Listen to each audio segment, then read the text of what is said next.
الحمد لله رب العالمين والعاقبة للمتقين والصلاة والسلام على سيد الأنبياء والمرسلين أما بعد فأعوذ بالله من الشيطان الرجيم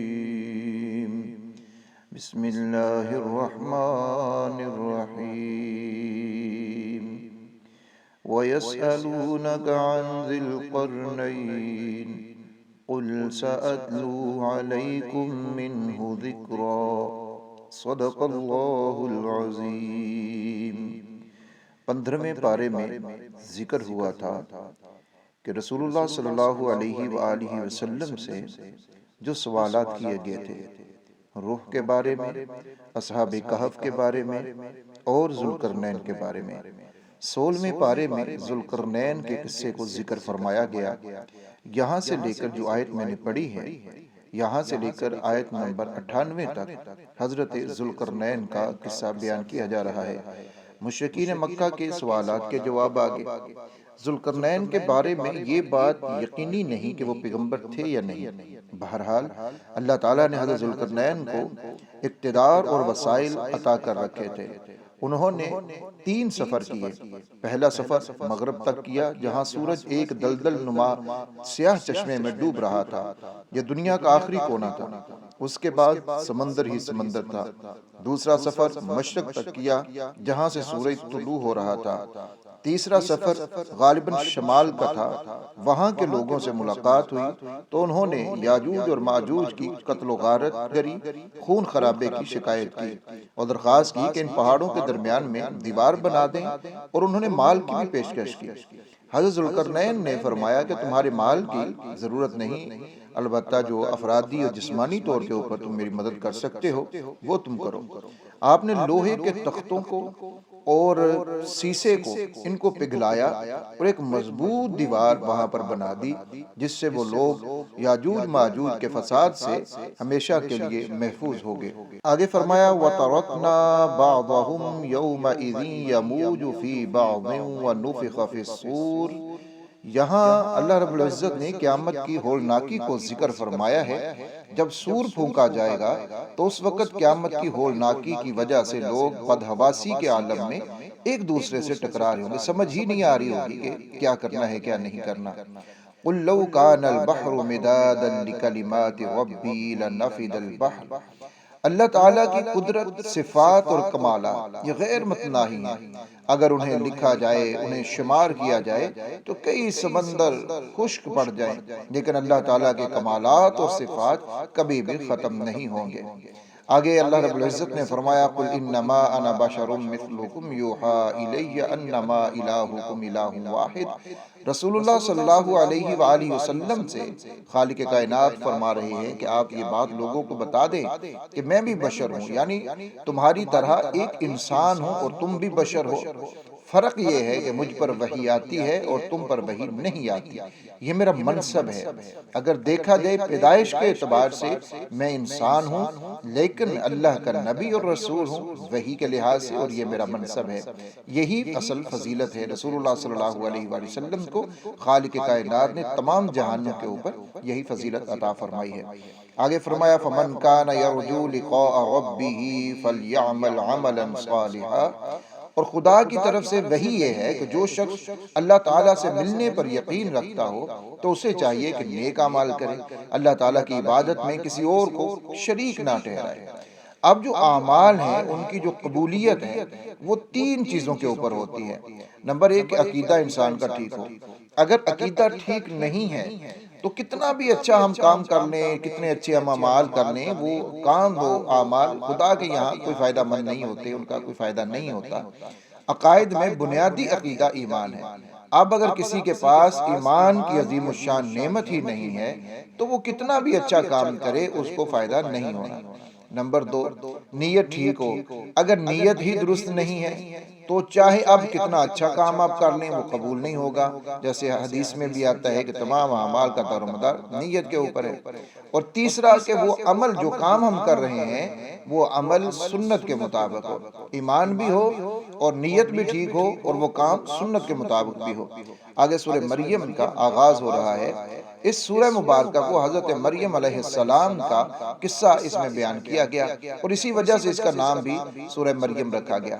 اس سورت کا مرکزی جو مضمون ہے وہ حضرت مریم اور حضرت عیسیٰ ہیں اور ان کے متعلق جو عقائد ہیں ان کو صحیح عقائد کو بیان کیا گیا، اور عیسائیوں کی یہاں پر تردید کی گئی کہ عیسائی جو ہیں وہ حضرت عیسیٰ علیہ السلام اور حضرت مریم کے بارے میں جو عقائد رکھتے ہیں وہ غلط ہیں۔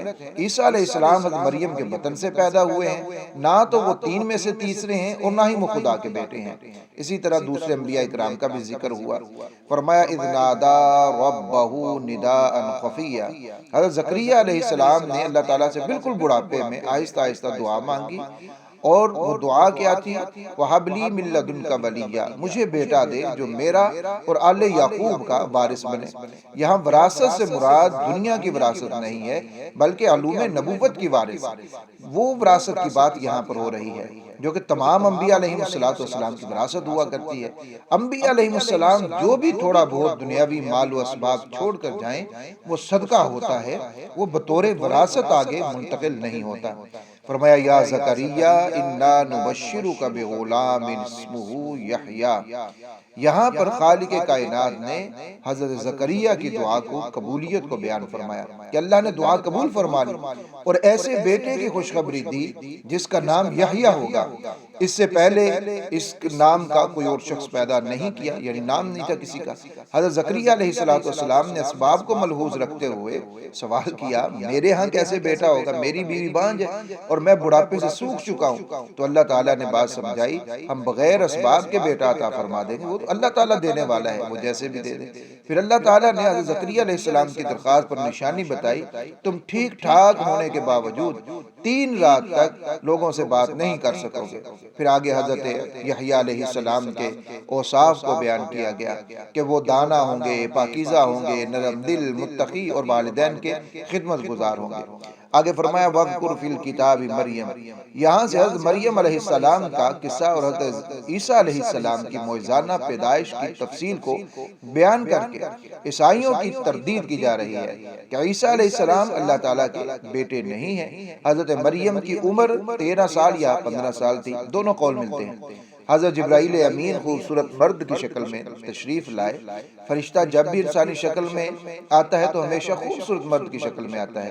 حضرت مریم نے ان کو دیکھا تو پردے کا اہتمام کیا، انہوں نے بتایا کہ میں جبرائیل امین ہوں، اللہ کی طرف سے بچے کی بشارت لے کر آیا ہوں، اور حضرت مریم کے گریبان میں انہوں نے پھونک ماری، اسی پھونک سے ان کو حمل ٹھہر گیا۔ ولادت کے دن جب قریب آئے تو ان کو بتایا گیا کہ فلاں جگہ کے اوپر تشریف لے جائے۔ وہ ٹیلے کی طرف وہاں چلی گئی تو وہاں پر بغیر موسم کے اللہ تعالیٰ نے کھجور پر پھل لگا دیا اور پانی کا چشمہ بھی جاری فرما دیا۔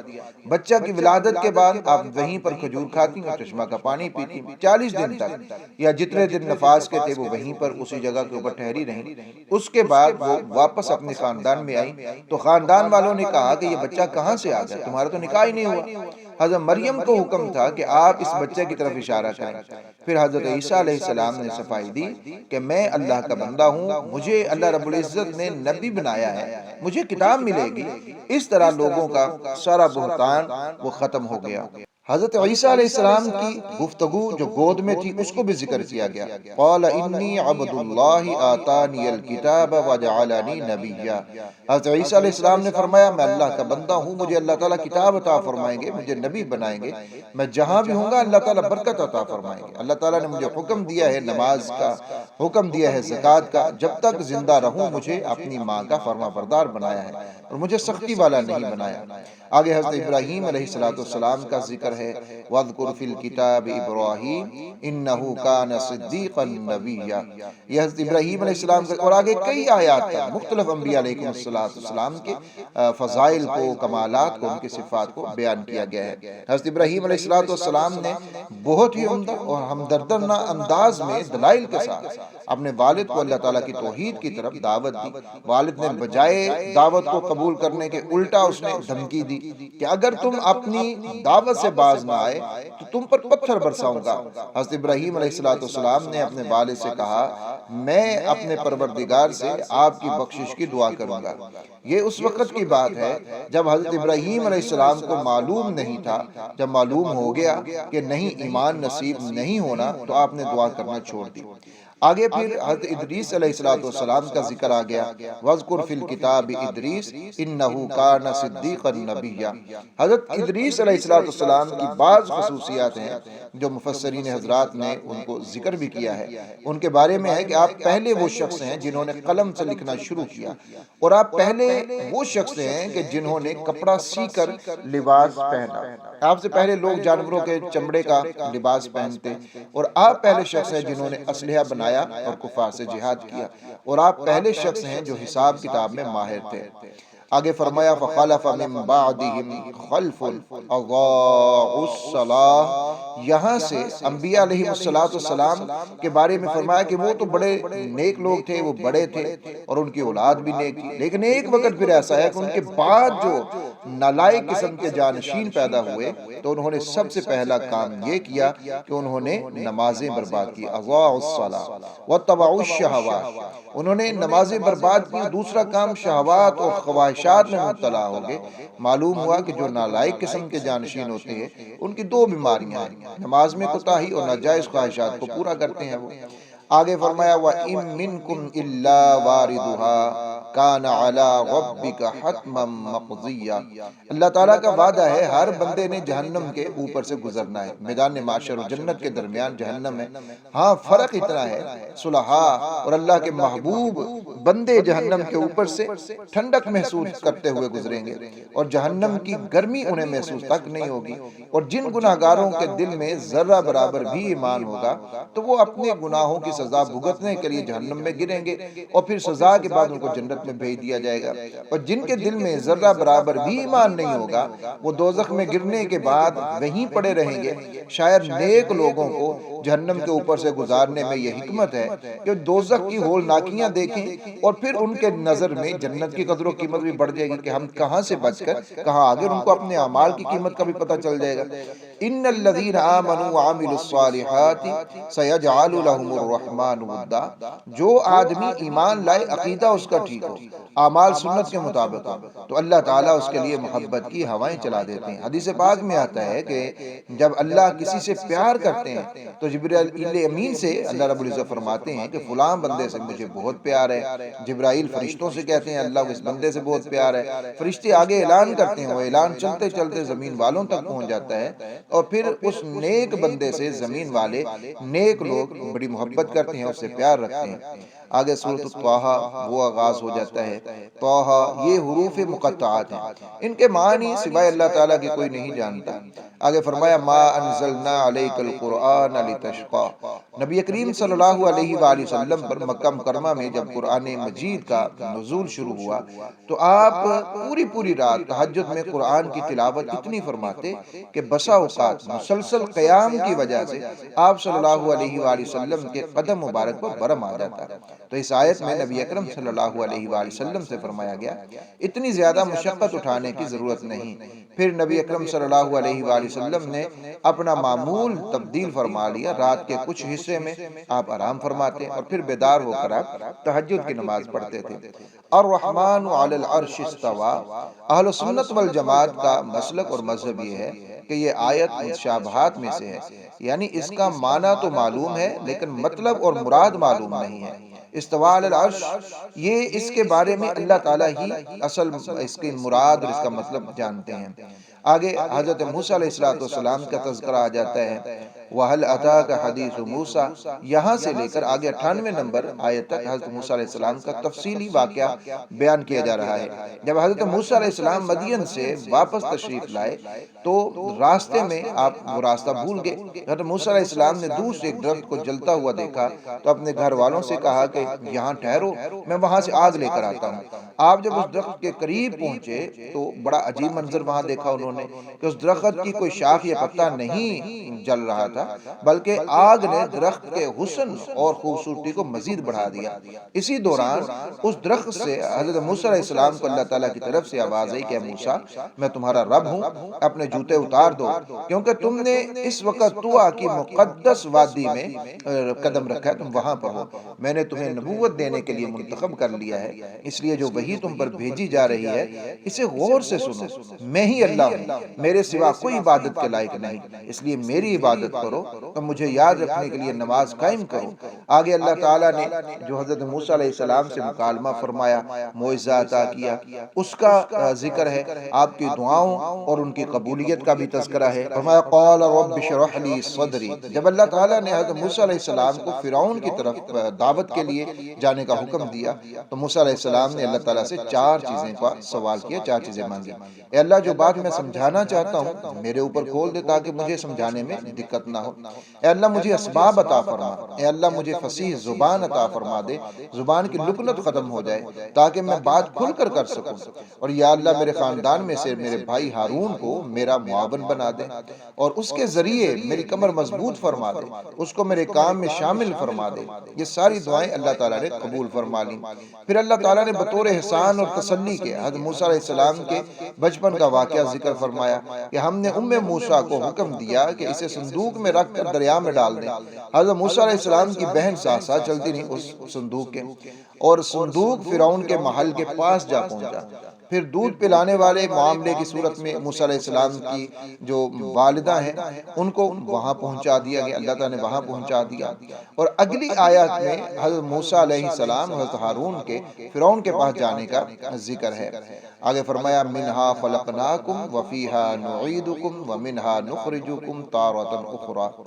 یہاں اللہ تعالیٰ نے ضابطہ بیان فرمایا کہ مٹی سے تم کو پیدا کیا، مٹی میں لٹائیں گے اور اسی مٹی سے تمہیں اٹھایا جائے گا۔ اور بعض روایات سے یہ بات ثابت ہے کہ جو انسان بھی پیدا ہوتا ہے تو رحم مادر میں ایک تو باپ کا نطفہ ہوتا ہے اور دوسرا جس مٹی میں اس انسان نے دفن ہونا ہوتا ہے اس مٹی کا کچھ حصہ اللہ تعالیٰ فرشتوں کے ذریعے ماں کے رحم میں ڈال دیتے ہیں۔ تو جس مٹی میں اس نے دفن ہونا ہوتا ہے وہ مٹی اس میں شامل ہو جاتی ہے۔ اب اس کی نوعیت کیا ہوتی ہے وہ تو اللہ ہی جانتے ہیں، اسی لیے کہتے ہیں کہ پہنچی وہیں پہ خاک جہاں کا خمیر تھا۔ رسول اللہ صلی اللہ علیہ وآلہ وسلم نے ارشاد فرمایا خلقت انا و ابو بکر و عمر من طینۃ واحدہ، کہ میں، ابو بکر اور عمر ایک ہی مٹی سے بنے ہیں، اس لیے دفن بھی ایک ہی جگہ ہوئے اور قیامت کے دن اٹھیں گے بھی اسی جگہ سے۔ اللہ تعالیٰ ان سے راضی ہو۔ آگے فرمایا وَلَقَدْ أَرَيْنَاهُ آيَاتِنَا كُلَّهَا فَكَذَّبَ وَأَبَى۔ اب یہاں سے آگے آیت نمبر 98 تک حضرت موسیٰ اور حضرت ہارون علیہ السلام ان کا ذکر ہے اور بنی اسرائیل اور فرعون کا تفصیلی قصہ یہاں پر ذکر کیا گیا۔ آگے فرمایا كَذَلِكَ نَقُصُّ عَلَيْكَ مِنْ أَنْبَاءِ مَا قَدْ سَبَقَ وَقَدْ آتَيْنَاكَ مِنْ لَدُنَّا ذِكْرًا۔ حضرت موسیٰ علیہ السلام کا تفصیلی واقعہ بیان کرنے کے بعد اللہ تعالیٰ فرما رہے ہیں ماضی میں جو حالات گزرے ہیں ان میں سے کچھ واقعات ہم تمہیں سناتے ہیں۔ آپ صلی اللہ علیہ وآلہ وسلم کا باوجود امی ہونے کے بذریعہ وحی حضرت موسیٰ علیہ السلام کا اتنا تفصیلی قصہ بیان فرمانا یہ دلیل ہے کہ آپ صلی اللہ علیہ وآلہ وسلم کی طرف سے، اللہ کی طرف سے آپ نبی اور رسول ہیں صلی اللہ علیہ وآلہ وسلم۔ آگے اللہ رب العزت نے فرمایا فَأَكَلَا مِنْهَا فَبَدَتْ لَهُمَا سَوْآتُهُمَا وَطَفِقَا۔ گزشتہ آیات میں حضرت آدم علیہ السلام کا قصہ بیان کیا گیا کہ انہوں نے بھول کر اس درخت سے کھا لیا جس سے انہیں منع کیا تھا۔ یہاں اللہ رب العزت نے 2 لفظ عصا اور فغوا یہ بیان فرمائے ہیں کہ جن سے بعض لوگوں کو غلطی لگی کہ انہوں نے حضرت آدم علیہ السلام کی عصمت کے خلاف بات کہہ دی، جبکہ اہل سنت والجماعت کا عقیدہ یہ ہے انبیاء علیہ السلام چھوٹے اور بڑے سب گناہوں سے معصوم ہیں، اللہ تعالیٰ ان کی حفاظت فرماتے ہیں۔ اب یہ جو 2 لفظ ہیں ان کو سمجھنے کی ضرورت ہے۔ عصا اس کا ایک معنی وہ کام کرنا جس کا ارادہ نہ ہو، آدمی بعض کام بلا ارادہ کر لیتا ہے، کرنا کچھ چاہتا ہے اور ہو کچھ جاتا ہے، اس کو بھی معصیت کہتے ہیں۔ یہاں یہی معنی مراد ہے، یعنی آدم علیہ السلام نے قصداً درخت سے پھل نہیں کھایا تھا بلکہ بھول کے کھایا تھا۔ فغوا ایک معنی ہے دنیاوی معاملات میں انسان کا مشقت میں پڑ جانا، راحت کا ختم ہو جانا، تکلیف میں آ جانا، اور یہاں یہی معنی مراد ہے۔ مطلب یہ ہے کہ جنت میں جو عیش تھی، آرام تھا، سکون تھا، وہ ختم ہو گیا، اب دنیا میں زمین پہ بھیجے گئے تو وہاں پر مشقت پیدا ہو گئی۔ آگے اللہ رب العزت نے فرمایا وَسَبِّحْ بِحَمْدِ رَبِّكَ قَبْلَ طُلُوعِ الشَّمْسِ وَقَبْلَ غُرُوبِهَا وَمِنْ آنَاءِ اللَّيْلِ فَسَبِّحْ وَأَطْرَافَ النَّهَارِ لَعَلَّكَ تَرْضَىٰ۔ اس آیت میں پانچوں نمازوں کا ثبوت ملتا ہے۔ قبل طلوع الشمس سے مراد نماز فجر ہے، وقبل غروبها اس سے مراد ظہر اور عصر کی نماز ہے، ومن آناء اللیل اس سے مراد مغرب اور عشاء کی نمازیں ہیں، واطراف النہار اس سے مراد فجر اور مغرب کی تاکید مراد ہے۔ اس سے آگے فرمایا وَلَا تَمُدَّنَّ عَيْنَيْكَ إِلَىٰ مَا مَتَّعْنَا بِهِ أَزْوَاجًا مِّنْهُمْ زَهْرَةَ الْحَيَاةِ الدُّنْيَا۔ یہاں نبی کریم صلی اللہ علیہ وآلہ وسلم کو خطاب کر کے یہ بات ہمیں سمجھائی جا رہی ہے کہ جو مال ہم نے ان کفار کو دیا، آپ کی نگاہ اس پر نہ اٹھے۔ آقا علیہ الصلوۃ والسلام کو خطاب ہے اور بات ہمیں سمجھائی جا رہی ہے۔ یہ سب دنیا کا مال ہے، آزمائش کے لیے ہے، اللہ کا دیا ہوا رزق بہتر ہے اور باقی رہنے والا ہے۔ بس آپ خود بھی نماز پڑھیے اور گھر والوں کو بھی نماز پڑھنے کی ترغیب دیجیے۔ اللہ ہم سب کو عمل کی توفیق عطا فرمائے۔